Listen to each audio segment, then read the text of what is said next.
Kapatid, masaya ako dahil narito ka. Sana hanggang dumating si Jesus, katabi kita, na tayo ay dadagitin niya. Last, sana hindi ka maiwan. Ayan, okay. So, John chapter 3, verses 7. Nandiyan na ho ba kayo? Sabi po ng talata ng 7 ng John chapter 3 ay ito. Huwag kang magtaka sa sinabi ko sa iyo, kayong lahat ay kailangan ipanganak na muli. Tayo po ay sandaling pumikit at tayo po ay manalangin. Ama naming Diyos, yamang kami ay ipinanganak ng muli, hindi sa laman, kundi sa Espiritu. Pagharian mo kaming palagi sapagkat alam po namin malapit ka nang bumalik. Kaya po, Diyos, sa aming mga puso at isipan ay huwag na pong mapaglaro ng kaaway na kami ay tabangan sa pagtitipong gaya ng ginagawa namin na iilan. Turuan mo kami, aming Diyos, kung paano ka namin mapapupurihan ngayon at hanggang sa iyong muling pagbabalik. Kaya po kami dumadalangin, samahan mo kami sa umagang ito upang maintindihan namin ang iyong salita at sa ganon, ito'y unti-unting ma-process sa aming puso at ito'y aming lakaran. Ito po, O Diyos, ang aming dalangin sa pangalan ni Jesus. Amen. Palakpakan po natin ang Panginoon at makakaupo na po tayo. Our topic for today is no other than, pakisabi po, pagmamahal ng Diyos, kaligtasan sa iyo. Ayan, sa pamamagitan ng Panginoong Jesus at ng kapanganakang muli. Taas po rito ang ipinanganak ng muli sa Espiritu. Taas po ang kamay. Ayan, ako wala, yung iba. Pag sinabi pong ipinanganak ng muli, ito po yung tumanggap na kay Jesus Christ as personal Lord and Savior. Taas po ang kamay na tumanggap na rito. Ayan, so meaning to say, nadama na natin ang pagmamahal ng Diyos. Papaano? Sa pamamagitan po ng ating Panginoong Jesus. At ang tiniyak niya, yung bandang itaas, kaligtasan. Kaya dito pa lang sa lupa, tayo po ay makatitiyak na kapag tayo po'y binawian ng buhay, tayo po'y tiyak na doon sa langit pupunta. Amen po ba? Sino po mga nakatitiyak na? Taas ang kamay. Ayan, so praise God. Pwede na ho mag-rapture. Tiyak na tayo ay hindi maiiwan. Kaya napakahalaga nitong ating pag-aaral ngayon bago ho natin simulan. Sisimulan ko sa isang kwento. Sino ho nakapanood na rito noong rapture? Ayan, dadalawa pa, si Kuya Ray at si Ate J. Lang. Panoorin ninyo iyon. Alam ho ninyo, yung rapture, sabi ho ng Bible, ay magaganap mismo. Na ang tao kung saan ay busy. Dahil sabi ho ng Bible, kukunin ang isa, may gumagawang dalawa, kukunin ang isa, iiwan ang isa. At kapag napanood po ninyo yon, isa-isa hong nawawala, naiiwan ay yung suot na damit. Bakit ho kaya naiwan? Kasi sabi ng Bible, hubad tayo, dumating sa mundo, hubad din tayong babalik doon. Pero hindi ho tayo nakanyod, papalitan po tayo ng glorifying body. Kaya tandaan po ninyo ang ating pag-aaral ngayon, pagmamahal ng Diyos, kaligtasan sa tao, sa pamamagitan ng Panginoong Jesus at ng kapanganakang muli. Therefore, naranasan na po natin yan. Pag-aralan po natin ang sabi po ng ating Panginoong Jesus, huwag kayong magtaka sa sinabi niya. Bakit daw po? Kasi po sinabi niya yan nung panahon ni Nicodemos. Nabasa niyo na ho ba sa Bible yon? Si Nicodemo. Sino ho si Nicodemo? High priest o magbubuwis. Siya ho, si Nicodemo, sabi ni Jesus, siya po ay hindi lang po basta, sabi ni Brother SPI, high priest, kundi siya po'y eksperto sa kasulatan. Ano? Kaya sabi ni Jesus, guro ka pa naman, pero hindi mo alam ang aking sinasabi. Kaya po ang sabi niya roon sa John chapter 3, huwag kang magtaka sa sinasabi ko sa iyo, dahil ang lahat ay kailangang ipanganak na muli. Ang tanong ay, bakit? Ang sagot ay, dahil sabi po ng Bible, wala pong nakaabot sa pamantayan ng Diyos. Ikaw, ako, ay nagkasala. Kaya kung sabi ni Jesus kay Nicodemo, guro ka pa naman, wala kang naintindihan. Kaya sana po, sa umagang ito'y maintindihan natin kung ano ang pagmamahal ng Diyos sa atin. Ang pagmamahal niya ay nagdulot sa atin ng kaligtasan sa pamamagitan po ng ating Panginoong Hesus at ng kapanganakang muli. Therefore, yung kapanganakang muli na yon, yung ating lumang pagkatao ay pinawi na ng Diyos. So meaning to say, pag sinabi pong kapanganakang muli, the old ones is past and the new one is coming. Meaning to say, yung iyong lumang pagkatao na ibig sabihin, dating pagkataong ikaw ay magagalitin, ay unti-unti nang nawawala. So yan po ang naging bunga ng kapanganakang muli. Unti-unti po natin nababago ang ating sarili. Now, second question. Sino po rito ang nabago na? Tas nga ho kamay? Yung binabago pa, tas ho kamay? Ayan. Binabago pa po tayong lahat. Kaya ho unti-unti nawawala na yung ating dating lumang pagkatao. At nawa po, yan po'y dire-diretso. Pag-aralan na natin, sabi po rito, pagmamahal ng Diyos, kaligtasan sa tao. Totoo po ba yan? Amen. Sino ho rito nakaranas na ng pagmamahal ng Diyos? Taas ang kamay. At meron akong sasabihin sa nagtaas ng kamay. Ayan. O walang mabibigla. Kung nakaranas na kayo ng pagmamahal ng Diyos, bakit kayo ay tinatamad pang manalangin? Sino rito ang nananalangin? Ayan. So, pag sinabi po natin pagmamahal ng Diyos, kaligtasan sa tao, sabi ko po kanina, naranasan na po natin yan. Tama? At kung naranasan na natin ang pagmamahal ng Diyos, which is kaligtasan or salvation in English, dapat po, wala na tayo doon sa lumang pagkatao. Okay po ba yun? Hihiramin ko po yung sinabi na ilustrasyon ni Tatay Odek ng ating mentor. Si Jesus daw po at si Peter ay nagkaroon ng conversation. Sabi po ni Jesus, Peter, do you love me? Sabi po ni Pedro, Tagalog, opo, Panginoon, mahal ko kayo. Pangalawang tanong, sabi po ulit ni Jesus, Peter, do you love me? Sabi ni Pedro, opo naman, Panginoon, mahal na mahal ko kayo. Pangatlong tanong, Peter, do you love me? Opo, Panginoon, bakit niyo po ako tinatanong na ganyan? Sabi ho ni Jesus, kung mahal mo ako, bakit ka nagbalik sa dati mong pagkatao? Minsan po'y sinasabi natin, naranasan na natin ang pagmamahal ng Diyos, pero hindi po natin makumbinse ang ating sarili na tayo'y dapat magkaroon ng pagbabago. Amen po ba roon? Amen. So, tandaan po natin, pagmamahal ng Diyos, kaligtasan sa tao. Papaano? Ganito po yan. Sa pamamagitan ng salita ng Diyos. Kaya po tinanong ko kayo kanina, kung naranasan na ninyo ang pagmamahal ng Diyos, nagtanong din po ako, nananalangin pa po ba kayo? Amen. Pangalawang tanong ko, nagbabasa pa po ba kayo ng Biblia?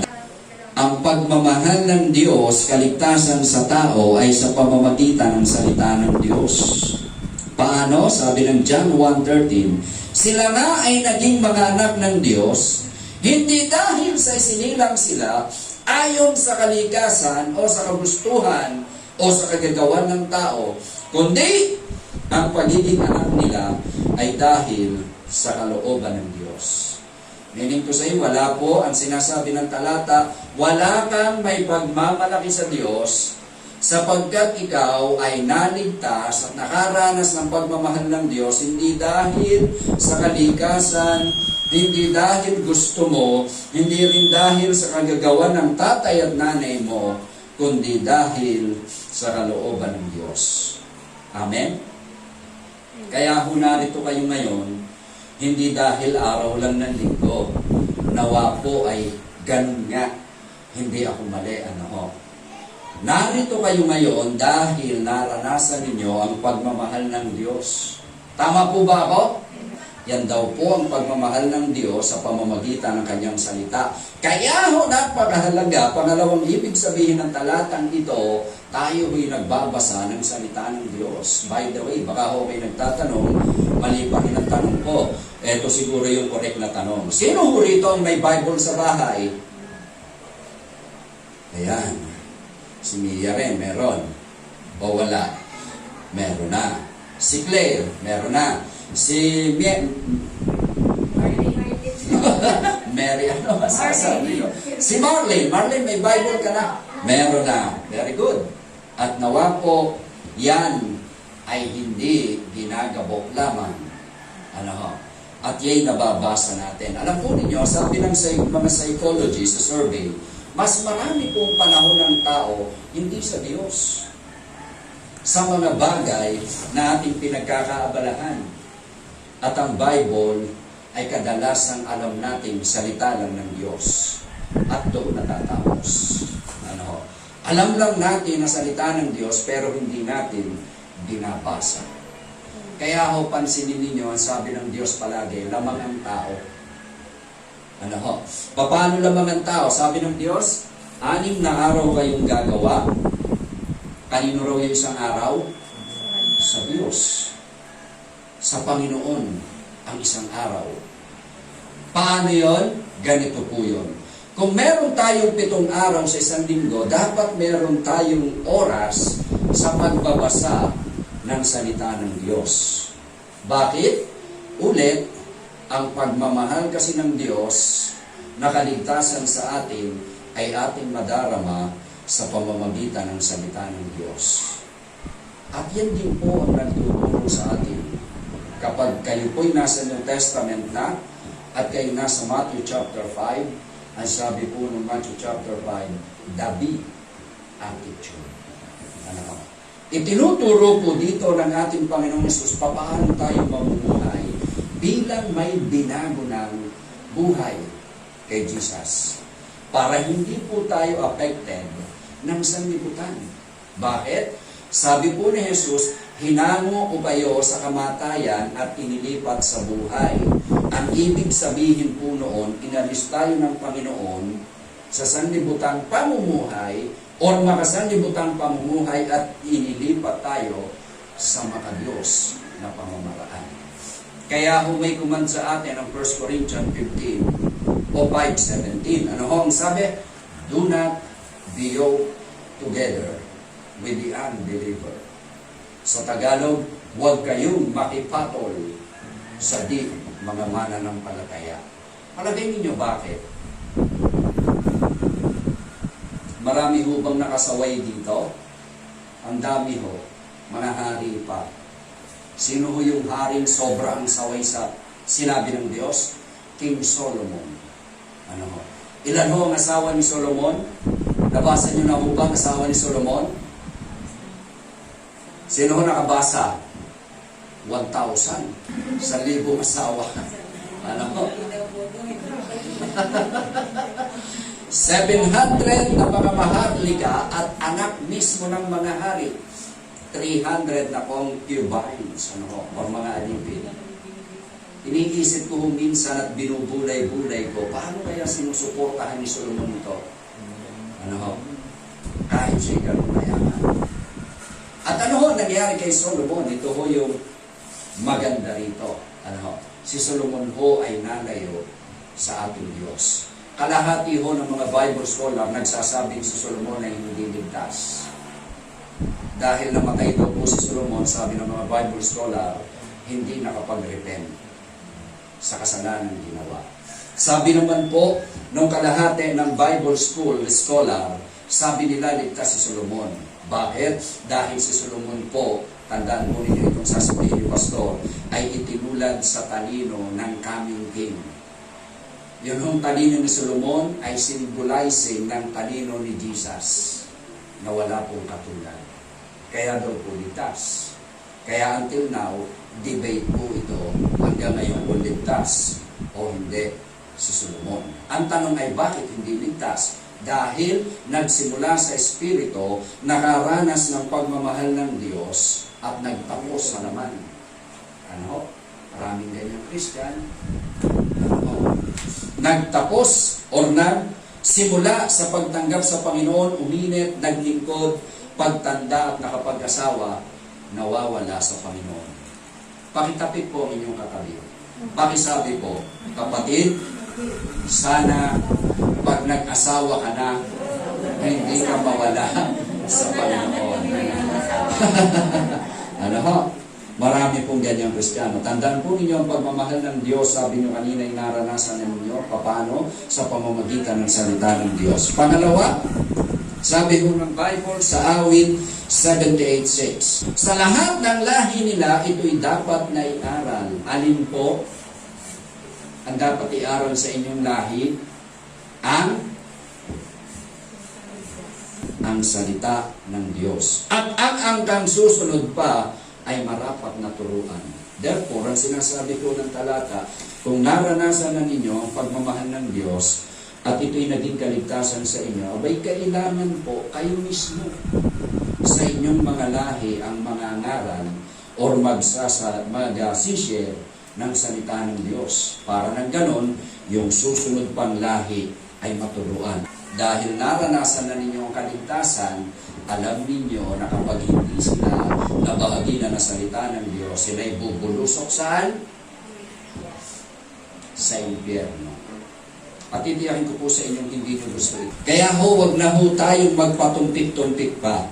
Malapit na po ang panahon.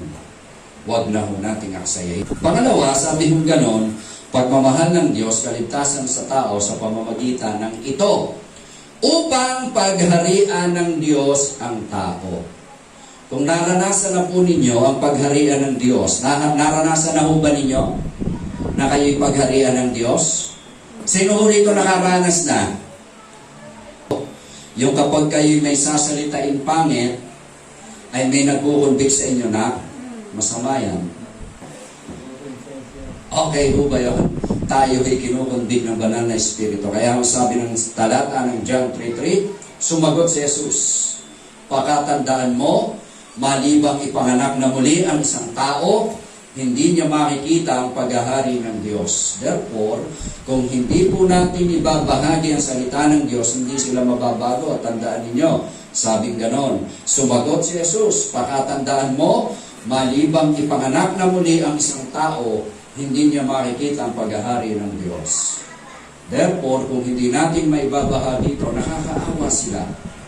Hindi nila makikita ang paghahari ng Diyos. Kung hindi nila makikita, anong makikita nila? Makikita po nila yung pinakamagandang lalaki na hindi pa nila nakikita, and which is Satan. Tandaan po ninyo, ang itsura ni Satan, wala hong sungay yun. Sa pelikula lang po yun.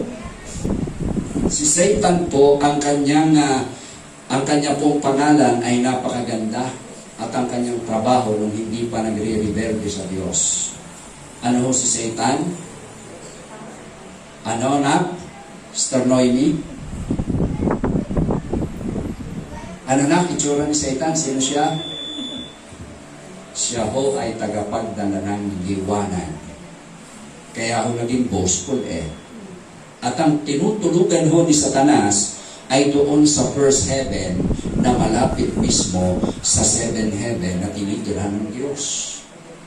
Kaya ho, Si Satanas, tandaan ninyo, hindi ho pangit. Ano ho? Perfect beauty po si Satan. Kaya po siya ay nag-boastful sa Diyos. At ito po ang makikita ng ating mga kamag-anakan at sasabihin sa kanila, welcome to the club. Ano? Bakit? Dahil hindi natin ibinahagi ang salita ng Diyos. Para po maranasan nila ang pagmamahal ng Diyos, kailangan sila'y pagharian ng ating Panginoon. Papaano? Ibahagi natin ang salita ng Diyos. Bakit? Dahil sabi ni Jesus, hanggat hindi raw na ipanganganak na muli ang isang tao, hindi niya makikita ang paghahari ng Diyos. Paano panganganak na muli? Hindi sa laman, sabi noong kanina. Sa pamamagitan ng banal na Espiritu kung ibabahagi mo ang salita ng Diyos. At para po tayo pagharian at para din sila pagharian, kailangan po nila ang ipanganak na muli. Paano po yun? Totally, tandaan ninyo, dapat may nababago sa inyo araw-araw sa isip, salita, at higit sa lahat, sa gawa. Wala na ho ang lumang pagkatao. Ano ho? Nagkakaintindihan po ba? Sabi po ng Bible, John 3:5, sagot naman ni Jesus, pakatandaan mo, malibang ang isang tao ipanganak sa pamamagitan ng tubig at ng Espiritu, hindi ito makapapasok sa kaharian ng Diyos. Dalawa, tubig, simbolo po ng paglulubog ng sarili natin. Anong ibig sabihin? Yun pong lumang pagkatao. Kaya po meron tayong tinatawag na water baptism. At marami-rami na tayong iwa-water baptize. Ang ibig sabihin po ng panganganak sa tubig, inilulubog tayo sa tubig. Na ang ibig sabihin yung lumang pagkatao, paglutang mo, ay hindi na dapat pang mag-aray sa iyo. Kaya mali yung nakabis na nating binyag. Ang sa turo ho ng Bible doon sa binyag, ito'y lublob. Inilulublob tayo. Ay yung bata ho ba'y pwedeng ilublob? At yung bata ho ba'y nakapagsisisi na? At ang tanong ay, yung bata ba'y may kasalanan na? Wala pa. Kaya ho, tayo, iyang inilulubog sa tubig.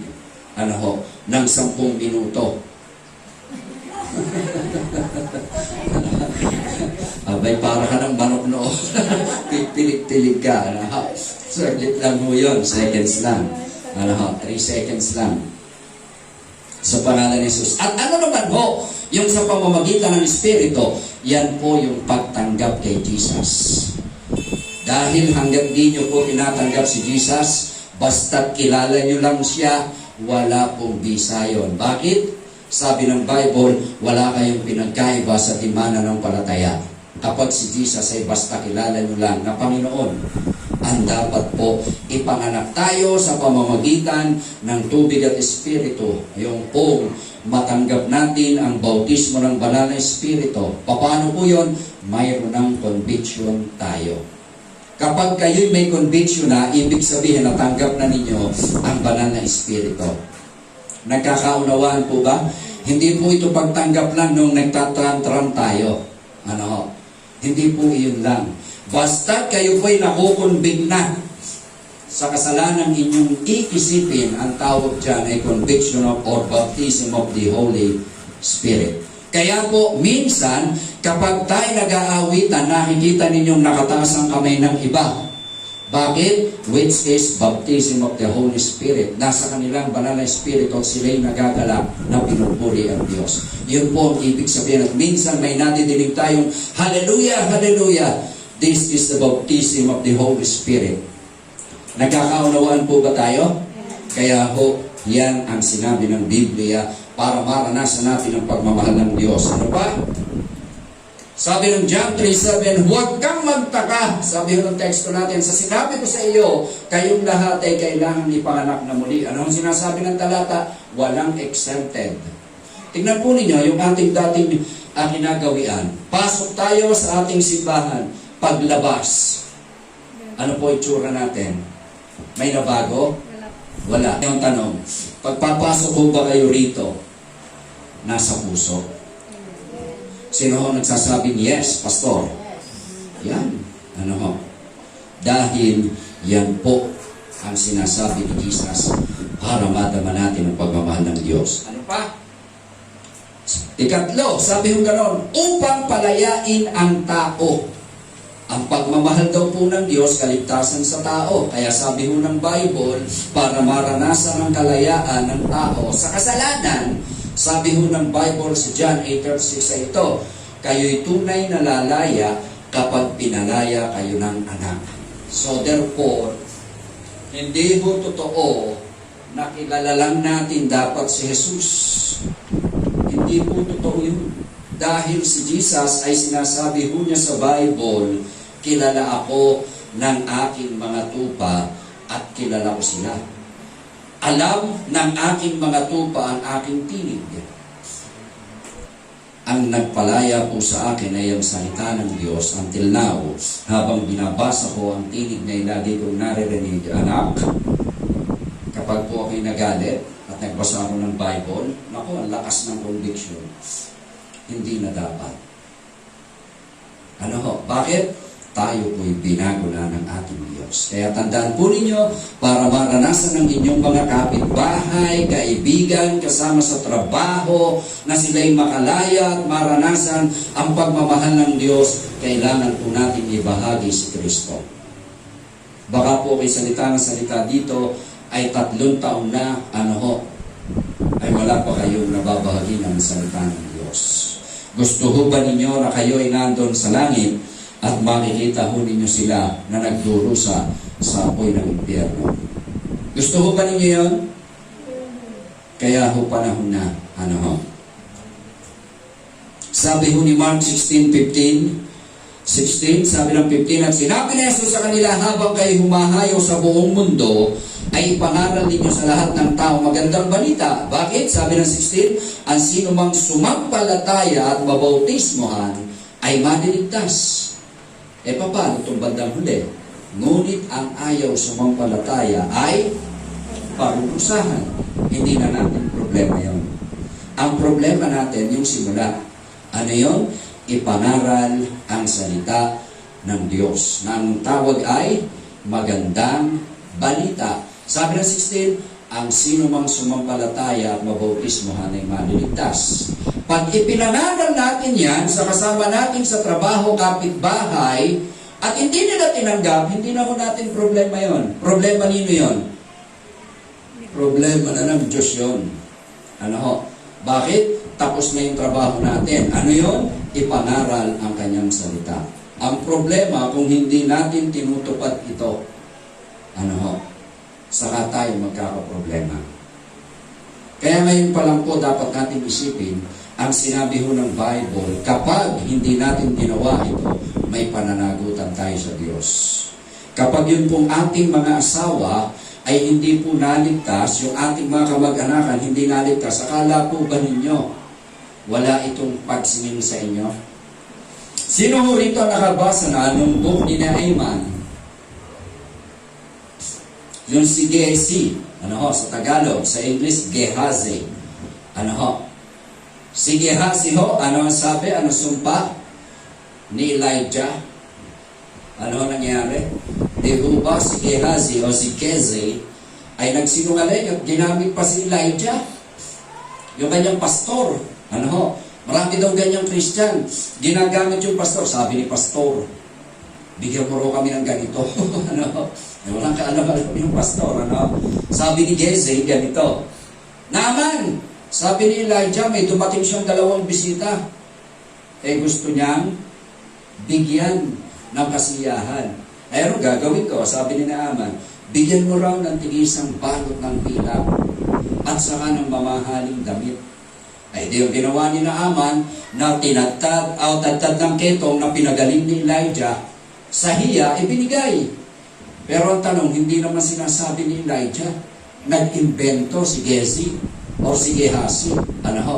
Sabi, nung humarap sa man of God, sabi ng man of God, yung pastor niya, binibigyan siya ng pagkakataon, pinagsasabi ng totoo.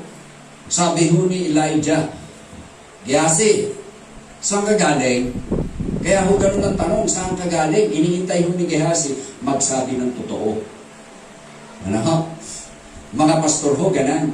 Laging may jurisdiction. Hindi ho kayo kinukorek ng tahasan. Ano? Pero pag hindi ko kayo kinurek, ibig sabihin, magtaka kayo. Hindi ko kayo tinuturing ng mga anak. Pero pag kinurek ko kayo sa inyong pagkakamali, tandaan nyo, mahal na mahal ko kayo at tayo kung mapahama kayo. Ano ho?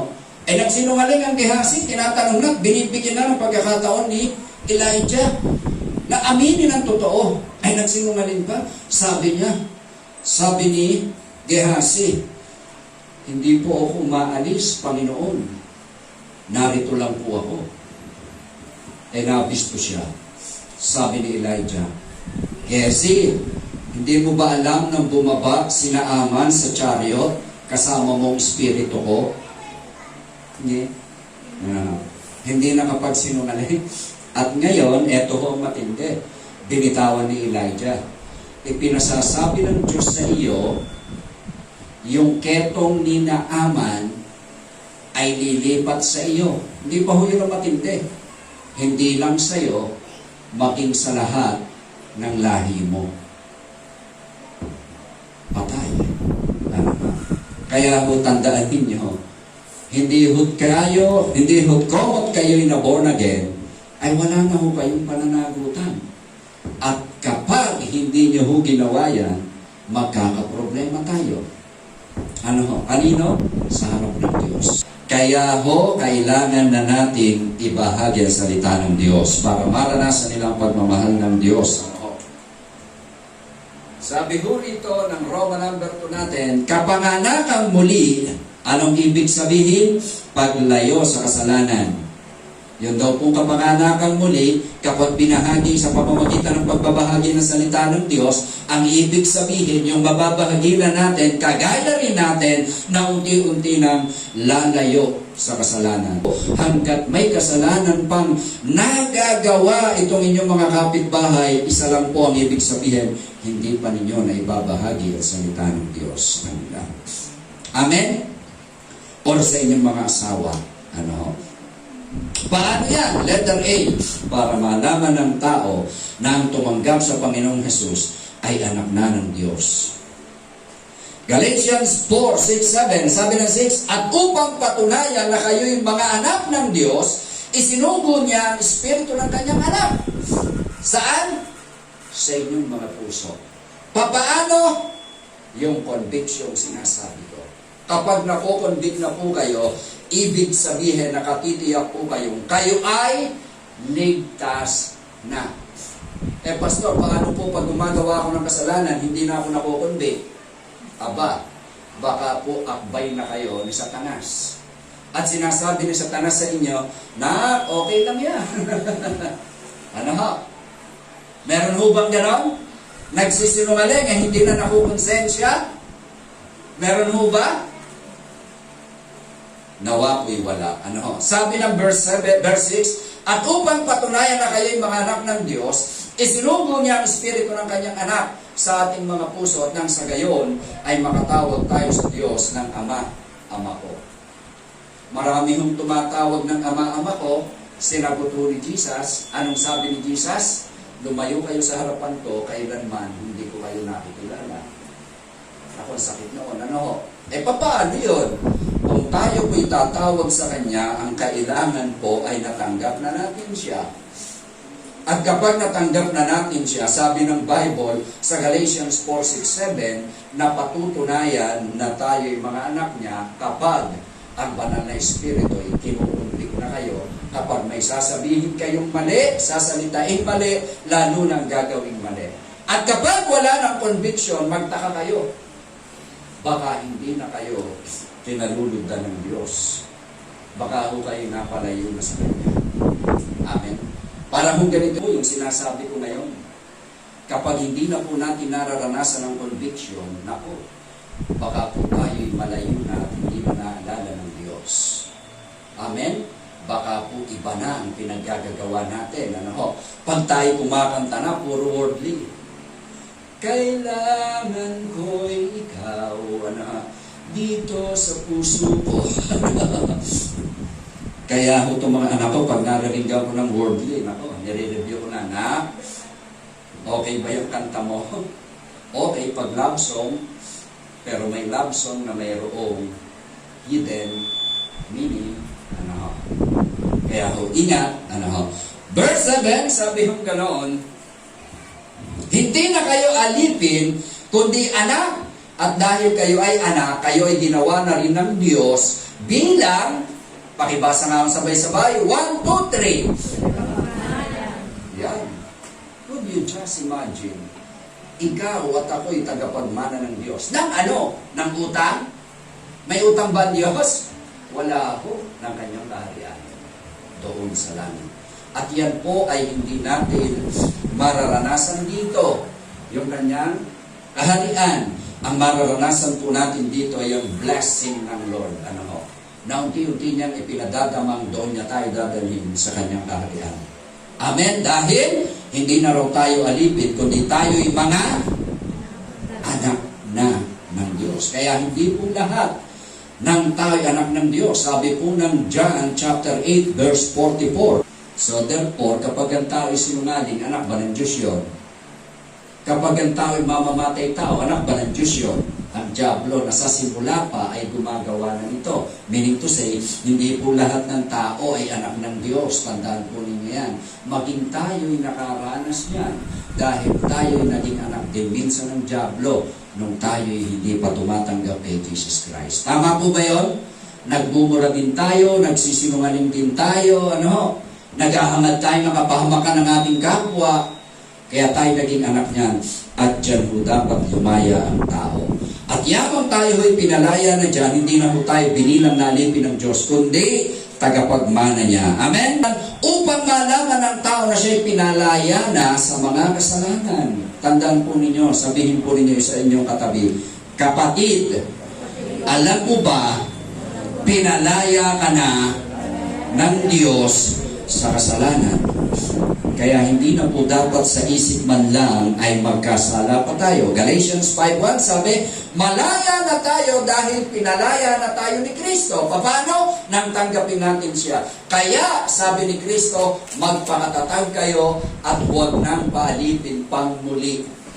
Saan? Sa kasalanan. Kaya ho yung kasalanan dapat hate na natin. Hindi na ho dapat natin pa itong ipinapamumuhay. Ano pa? Sabi ho ng 1 John 1:12, sumusulat ako sa inyo mga anak, sapagkat pinatawad ng inyong mga kasalanan dahil sa kanyang pangalan. So, ibig sabihin, nakatitiyak po tayo ang lahat ng kasalanan nating nagawa mula pa noon pagkabata until now, ay pinalaya na po ng Panginoon at pinatawad. Ano po? Kaya wala na pong kasalanan dapat natin ira sa inyong puso. Kundi, hindi ko naman sinasabing tayo perfecto na. Kundi, yun na lang paminsan-minsan natin nagagawa. Sabi ho ni Apostol Pablo, gusto kong gawin ang isang bagay na mabuti, pero ang nagagawa ko ay yung masama. Anong sabi niya? Pero hindi ko na yun kasalanan na ng kasalanan na mamangay sa aking kalooban. Ano ho ang ibig sabihin nito? Ang lalim, Yun po yung paminsan-minsan na nagagawa natin kasalanan na hindi sinasadya. Bakit? Nandito lang po yan sa puso. Mawawala lang po yan kapag tayo ay natsugi na. Pero hanggat nandyan yan, sabi ho ng Bible, sabi ni Pablo, Panginoon, tanggalin mo sa akin to. Ano ang sagot ng Diyos? Hindi ho tinanggal. Ang sagot ng Diyos ganito, Pablo, sapat ang aking mga ginagawa para ikaw ay mabago. At yan ang nagsisilbing pamalo ni Satanas sa iyo para hindi ka magmalaki. Meaning to say, kaya po pala, paminsan-minsan ay umiinit pa ang ating ulo because mayroong kasalanan na namamahay pa sa ating puso na nagiging silbing pamalo ni Satanas para po kung tayo ay umunlad na sa buhay, hindi po tayo magmalaki. Nagkakaintindihan po ba? Pero ang tawag po dyan, sabi ni Pablo, hindi ko na pananagutan. Pananagutan na yan ang kasalanan na mamahay sa aking puso. Ibig sabihin, Pastor, meron pa rin hanggang ngayon? Meron po. Kaya lang, control nyo na. Mawawala po yan pag tayo po ay nato na sa langit. Pag tayo ay perfect body na. Amen? Ano ba? Ikatlo at last, para paalaman ng tao na hindi na siya kailangang magpatuloy sa kasalanan. Ayan. Para malaman po ninyo, hindi na dapat magpatuloy sa kasalanan, even ang inyong babahaginan ng salita ng Diyos. Ang dami pa. Tumingin kayo sa paligid natin dito. Ang dami hong mahilig pa sa alak. Ano? Ang dami hong palamura pa. Ang dami. Ano? Minsan nga, nadidinig natin, sa bata, pangkaraniwan na lang. Meron ho ba rito? Yung anlulutong, magmura? Oh! Ano nga, doon sa amin, ako, pangkaraniwan na. Tinig na sa amin, taenga. Ano? Ay ako'y napapapanalangin para sa kanila. Ano? At praise God, yun pong amin mga kapitbahay doon, na dati hindi ko ma-appreciate ang aming pagiging born again dahil ho sa blue tea. Alam niyo yung blue tea? Yung blue flower ay unti-unti na hong napait sa amin. Ano? At nagkakaroon na ako ng pagkakataon na ibahagi ang salita ng Diyos. Amen? Sabi ho, letter C, para malaman ng tao na hindi na siya kailangang magpatuloy sa kasalanan. Ang tanong, paano niya malalaman? Ituro mo ang sarili mo. 1, 2, 3. Sa pamamagitan ko. Ano ho? Sabi dyan, 1 John 3:9, ang tinanggap ng Diyos bilang anak niya ay hindi na nagpapatuloy sa pagkakasala sapagkat nananatili sa kanyang buhay na galing sa Diyos. At dahil ang Diyos ang ama niya, hindi siya maaaring magpatuloy sa pagkakasala. Kaya po, no way na ang kasalanan. Ano? Tandaan po ninyo ang sinabi ng Bible, 1 John 3:9, ang tinanggap ng Diyos bilang anak niya at ikaw iyan ay hindi na dapat nagpapatuloy sa pagkakasala. Bakit? Sapagkat nananatili sa kanyang buhay na galing sa Diyos. Ano yung buhay na galing sa Diyos? Yung pinagong buhay. Kaya isip man ay hindi na po dapat namamahay sa atin. Ano? Paano, Pastor? Pag meron pa, ay isearch po ninyo ang inyong puso. Baka po until now ay meron pa pong hindi natin pinupules.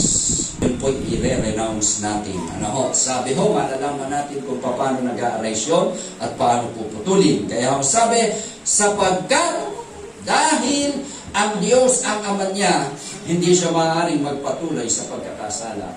Hanggat itinuturing po natin ang ama natin na yung Diyos, kailangan po'y mag-control tayo sa ating sarili sa kasalanan. Amen? Ano pa? Sabi ho ng 1 John 3:6, ang nananatili sa kanya ay hindi na, ayan, inulit po niya ulit, nagpapatuloy sa pagkakasala. Kaya kung sa tingin mo na ikaw ay nananatili sa Diyos, dapat mong malaman hindi ka na dapat nagpapatuloy sa pagkakasala, hindi lang ikaw, maging ang mababahaginan mo ng salita ng Diyos na iyong kamag-anakan. Kaya ang kamag-anakan mo na nananatili pa sa kasalanan, sa nang ibig sabihin, hindi mo pa ibinabahagi ang salita ng Diyos. Bakit? Sabi ng Biblia, ang sino mang nagpapatuloy sa kasalanan, sa pagkakasala, ay hindi nakakita ni nakakilala man sa Kanya. Naku, bigat niyan.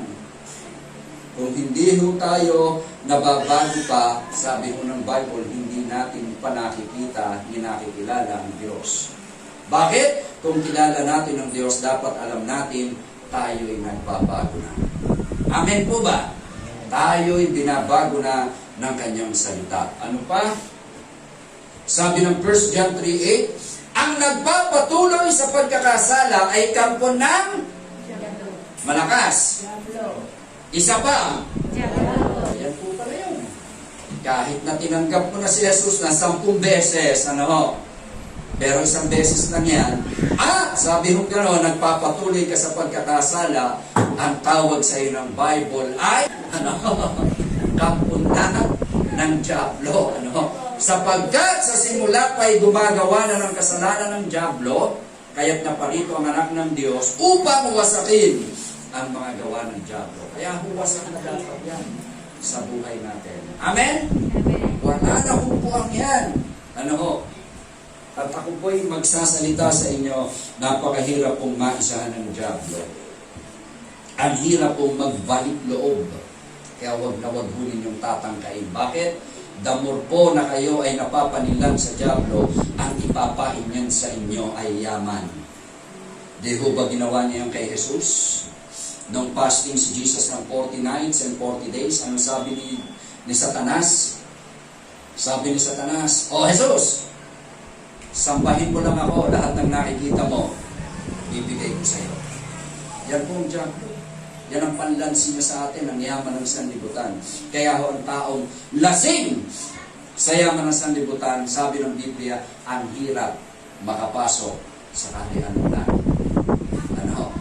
Okay na sa atin yung tayo ay kumikita, nakakakain, ano ho, nakakapunta sa ating puntahan, nakatutulong sa iba. Dapat masaya na tayo doon. Yung tayo ay kumikita ng 1 milyon isang buwan. Okay na ho ba sa inyo yun? Okay na, okay. Ano? Okay na ho yun. Ano ho? Bakit? Dahil alam po natin, tayo'y anak ng Diyos. Tandaan po ninyo, kapag ang yaman ninyo o yung inyong tagumpay ay lumalasin na sa inyo, tandaan ninyo, nalalasin na kayo ng dyablo. Amen po ba? Amen. Tayo lahat ay magtatapos na. Ano? Last na po ito, letter D, para makilala ng tao sino si Jesus. Last question ko rin. Kilala ho ba ninyo si Jesus? Sino ho si Jesus? Ating Diyos at sariling tagapagligtas. Eh dito ho, meron siyang nire-rebuke. Sabi ho rito, si Jesus nire-rebuke niya yung mga tagapagturo ng Bible, ano ho, na mga eksperto pa. Sumigaw siya. Sabi niya, kaya't habang si Jesus ay nagtuturo sa templo, sumigaw siya, "Ako ba'y nakikilala ninyo? Alam nga ba ninyo kung saan ako nagmula?" Sabi ni Jesus, "Hindi ako naparito dahil sa aking sariling kagustuhan lamang. Karapat dapat pagtiwalaan ang nagsugo sa akin. Hindi ninyo siya nakikilala." Ayan po ang problema ng tao. Yung sinasabi ko kanina pa, marami mong pag tinanong mo, "Oy, kilala mo si Jesus?" "Oo naman." "Sino siya?" "Diyos." Pangalawang tanong, anong gusto niya? Basta Diyos siya. Ano? Hindi alam ng tao ang gusto ni Jesus, magbago ka. Amen po ba? Baguhin mo ang iyong sarili kung sinasabi mong kilala mo ko para ikaw ay maging ilaw at asin ng sanlibutan. Ay paano pag hindi nagbabago? Palagay ninyo, nakakakilala kay Jesus? Hindi. Sabi ng Bible kanina sa John chapter 3 verse 7, hindi nakakilala ni nakakita man sa Diyos kung nagpapatuloy sa kasalanan. Kaya sana kilala natin si Jesus at kilala rin tayo ni Jesus. Ano? Dahil sa Bible, yung mga dyablo ay nagsama-sama. Alam niyo ba yung storya na yun? Nabasa niyo na? Ngayon, meron hong naggagaya kay Jesus. Nagpapalayas din ang mga demonyo. Nasa lubong nila yung naksa-naksang demonyo na nakasabi doon sa tao. Ano ang sabi ng tao? Si Pedro, kilala ko. Si Jesus, kilala ko rin. Ikaw, sino ka? Ano ang ginawa ng demonyo? Dinamba yung tao. Ano ang ibig sabihin nito? Kapag kilala lang po natin si Jesus sa muso at hindi sa puso at hindi nababago ang ating buhay, hindi po tayo kilala ni Jesus. Kaya ho sa Bible, dito ko ho tatapusin ang ating pag-aaral. Sabi ho ng mga tao, Jesus, papasukin mo kami diyan sa langit. Ito ho ay end times na istorya. Sabi ho ni Jesus, sino kayo? Kailan may hindi ko kayo nakikilala. Ano ho sabi ng tao? Kami iyong pinakain at ikaw ay aming dinamayan. Sinagot ho uli ni Jesus, kailan? Wala na ho may sagot yung mga tao. Kaya ho tandaan ninyo, hindi ho tayo po pwedeng magkaila kay Jesus. Alam po ng Panginoon ang laman ng ating puso at alam niya ang buhay natin kung tayo'y nababago o hindi. Sabi ho ng John 8:42, sinabi ni Jesus, kung talagang ang Diyos ang inyong Ama, inibig sana ninyo ako. Sapagkat sa Diyos ako nanggaling, hindi ako naparito sa sarili kong kagustuhan, kundi sinugo niya ako. Ito po sinasabi ni Jesus sa atin ngayon. Tayo pong lahat ay tumayo. At dito po tayo magtatapos. Basahin po natin sabay-sabay ang John 8:42, pagbilang ko po ng 3. 1, 2, 3. Begin. Sabi ni Jesus,